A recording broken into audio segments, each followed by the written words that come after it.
Jésus Christi, weyosu meo Basia mi otobogigu. Jesus. What a banner, ube Jehovah,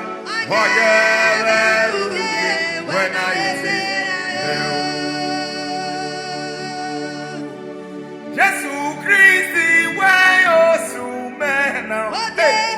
That's me, so bogi Baba man. What a banner,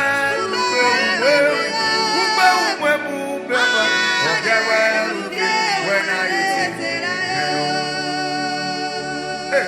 Awani uriri vojebe akona wala akona se wogene ugaga wo sipo we ugaga we wo sipo we Jesu kide oba akokeli